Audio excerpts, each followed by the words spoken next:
Hello दोस्तों, आज हम पढ़ेंगे धर्म एवं भाषा के बारे में। चलिए चलते हैं। धर्म धर्म जो है गृह धातु, संस्कृत की गृह धातु का रूपांतरण है, जिसका अर्थ होता है धारण करना, तथा लैटिन शब्द रिलीजियो या रिलीजियर से बना होता है, जिसका अर्थ होता है चयन करना। कुछ महत्वपूर्ण विद्वान हैं, जैसे एडवर्ड टालर ने धर्म के बारे में कहा है कि धर्म आध्यात्मिक शक्ति में विश्वास करता है। वही मिल्टन यंगर कहते हैं कि धर्म वह व्यवस्थित प्रयास है जिससे हम जीवन की अंतिम आवश्यकताओं की पूर्ति कर सकें। और हाबल कहते हैं कि धर्म अलौकिक शक्ति में विश्वास पर आधारित है, जिसमें आत्मावाद और मानववाद दोनों सम्मिलित होते हैं। दुर्खिम कहते हैं कि धर्म पृथक तथा निषिद्ध की हुई पवित्र वस्तुओं से संबंधित विश्वासों तथा क्रियाओं की एक संगठित व्यवस्था है। धर्म पृथक तथा निषिद्ध की हुई पवित्र वस्तुओं से संबंधित विश्वासों तथा क्रियाओं की एक संगठित व्यवस्था है। धर्म की विशेषताएं क्या होती हैं, चलिए देखते हैं। अलौकिक शक्ति में विश्वास, जैसे कि सभी धर्म अलौकिक शक्ति में विश्वास करते हैं। पवित्रता की धारणा, जैसे धर्म से जुड़ी हुई चीज़ों को पवित्र माना जाता है। धार्मिक कर्मकांड, जैसे कि विभिन्न प्रतीक हैं, जैसे स्वास्तिक हो गया, क्रॉस हो गया, चांद तारा हो गया, तो धार्मिक कर्मकांड होते हैं ये। प्रार्थना की निश्चित पद्धति, सभी धर्मों में अलग अलग प्रार्थना की निश्चित अवधि होती है। छठा देख लेते हैं, धार्मिक संगठन। धर्म को आगे बढ़ने के लिए धार्मिक संगठन अपनाए जाते हैं। धर्म की उत्पत्ति के सिद्धांत, जैसे आत्मावाद या जातिवाद। आत्मावाद या जातिवाद जो है एडवर्ड टालर ने 1871 में दिया था। इनका एक बुक है प्रिमिटिव कल्चर, आदिम संस्कृति। इन्होंने आदिमवाद मतलब आत्मावाद तथा जातिवाद का उल्लेख प्रिमिटिव कल्चर नामक बुक में किया है। पूर्वजों की आत्माओं में विश्वास ही धर्म की अंतिम उत्पत्ति का मूल स्रोत है। इन्होंने कहा है कि पूर्वजों की आत्माओं में विश्वास ही धर्म की अंतिम उत्पत्ति का मूल स्रोत है। आत्मावाद दो भागों में बटा गया है, स्वतंत्र आत्मा और शारीरिक आत्मा। जैसे स्वतंत्र आत्मा, जब हम नींद में रहते हैं तो यह स्वतंत्र आत्मा रहते हैं, तब हम लोग मतलब स्वतंत्र रहता है, उस समय हमारा जो आत्मा रहता है वो स्वतंत्र रहता है। और मृत्यु के बाद आत्मा शरीर आत्मा कहलाता है। जैसे कि मृत्यु के बाद जीवात्मा और प्रेतात्मा। टोडा में दो प्रकार की अंत्येष्टि होती है, जीवात्मा और प्रेतात्मा।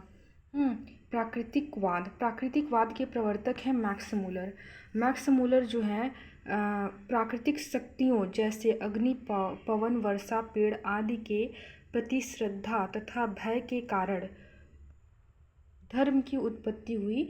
इन्होंने कहा है कि प्राकृतिक शक्तियों जैसे अग्नि, पवन, वर्षा, पेड़ आदि के प्रति श्रद्धा तथा भय के कारण धर्म की उत्पत्ति हुई है। तीसरे हैं टोटम या गढ़चिन्हवाद। इसके प्रतिपादक हैं इमाइल दुर्खिम।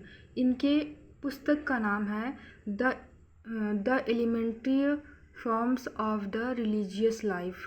इन्होंने कहा है कि समाज कुछ वस्तुओं को विशेष आदर व सम्मान देती है, जिससे वे पवित्र मानी जाती हैं और उनकी पूजा होने लगती है, जिसे टोटमवाद कहा जाता है। गढ़चिन्हवाद को ही टोटमवाद कहा जाता है। मानववाद या फिर जीवित सत्तावाद। मानववाद या जीवित सत्तावाद के प्रतिपादक हैं मैरेट के बुक का नाम है faith, hope and charity in primitive culture. इन्होंने कहा है कि प्रत्येक वस्तु में, चाहे वह जड़ हो या चेतन, जीवित सत्ता होती है जो कि अलौकिक है। इस सत्ता में विश्वास और उसकी आराधना एवं पूजा से ही धर्म की उत्पत्ति होती है।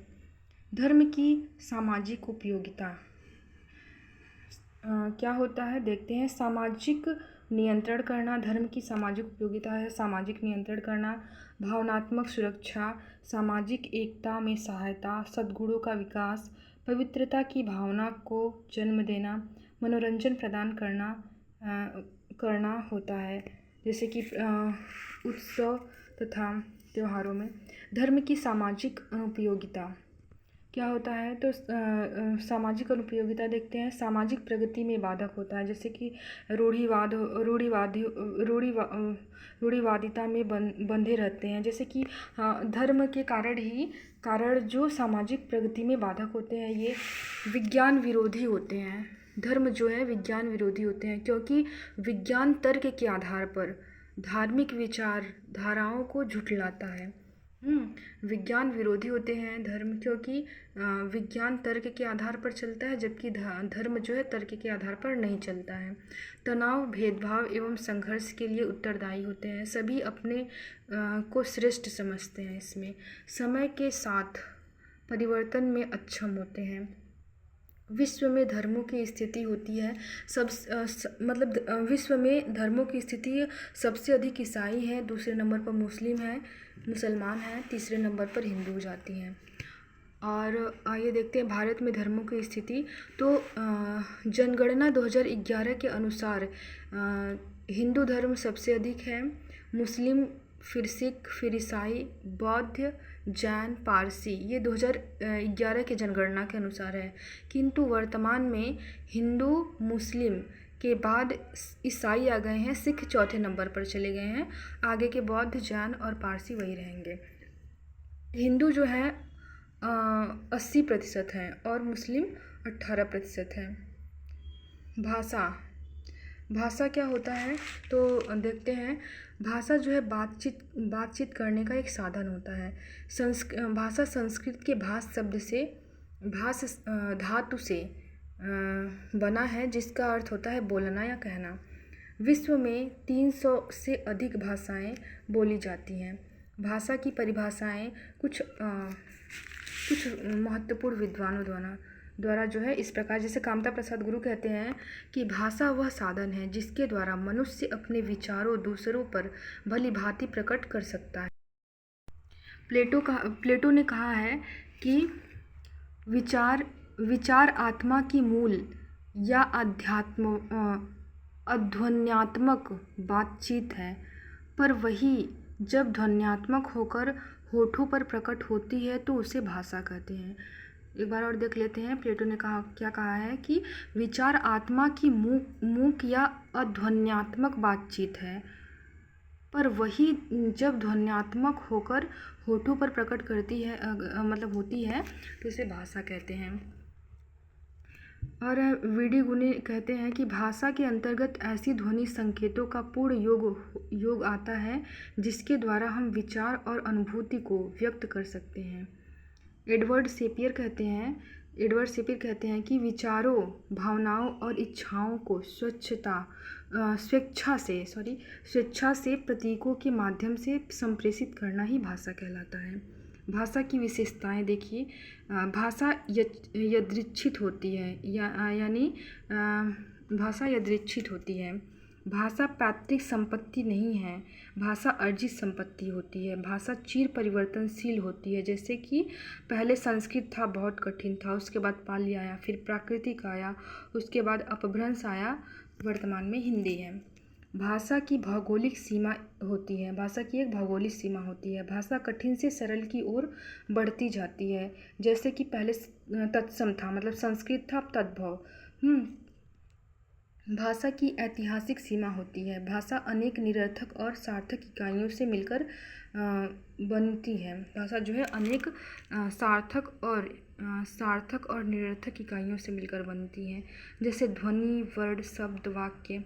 भाषा अंतरणशील होती है, जैसे कि भूत, वर्तमान, भविष्य को व्यक्त करने की क्षमता। भाषा की सबसे छोटी इकाई ध्वनि होती है।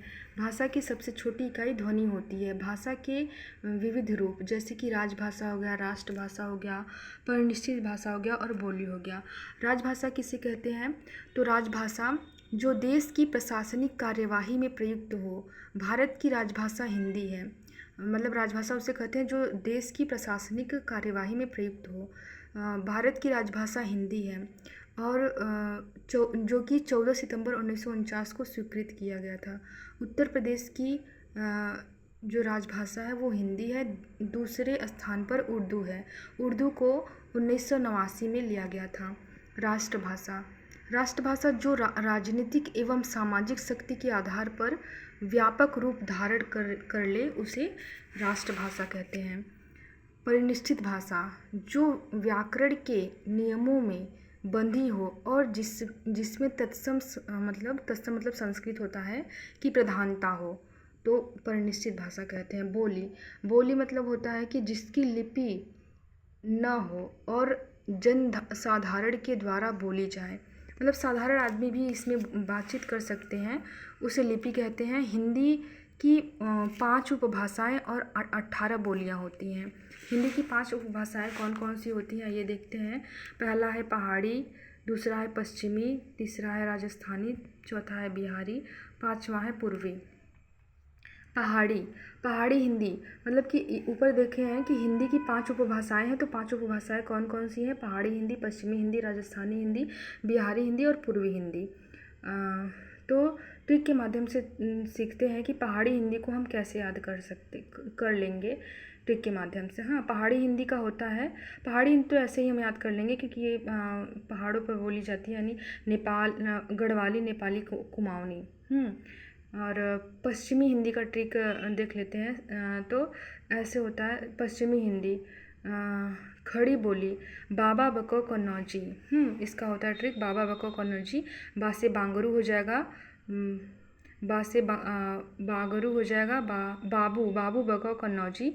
बा से बांगरू हो जाएगा, बू से बुंदेली हो जाएगा, ब से ब्रजभाषा हो जाएगा, क से कौरवी हो जाएगा, कन्नौजी का कन्नौजी हो जाएगा। ये पश्चिमी हिंदी है। राजस्थानी हो जाएगा, मामा जमे राजस्थान में, माँ से मारवाड़ी हो जाएगा, माँ से मालवी हो जाएगा, ज से जयपुरी हो जाएगा, में से मेवाती हो जाएगा। मामा जमे राजस्थान में यानी राजस्थान का भाषा हो गया, राजस्थानी हिंदी का हो गया। मामा जमे राजस्थान में, मालवी, मारवाड़ी, मेवाती, जयपुरी। बिहारी हिंदी को देख लेते हैं कि मैम भोजपुरी, मैम क्या बोलती हैं? भोजपुरी बोलती हैं। तो मैं से मैथिली, म से मगही, भ से भोजपुरी बिहारी हिंदी में। और पूर्वी हिंदी का ट्रिक है, अब छत्तीसगढ़ पूर्व में, अ से अवधि हो जाएगा, ब से बघेली हो जाएगा, छ से छत्तीसगढ़ी हो जाएगा। अब छत्तीसगढ़ पूर्व में। भारत में भाषा के परिवार, भारत में आइए देखते हैं भारत में भाषा के परिवार कैसे कौन कौन से हैं। तो 4 भागों में बांटा गया है, भारोपीय, द्रविड़, आस्ट्रिक और चीनी तिब्बती। सबसे अधिक भारोपीय है 73%, दूसरे स्थान पर द्रविड़ है 25%, जिसमें जो है कन्नड़, मलयालम, तेलुगु और तमिल आ जाएंगे।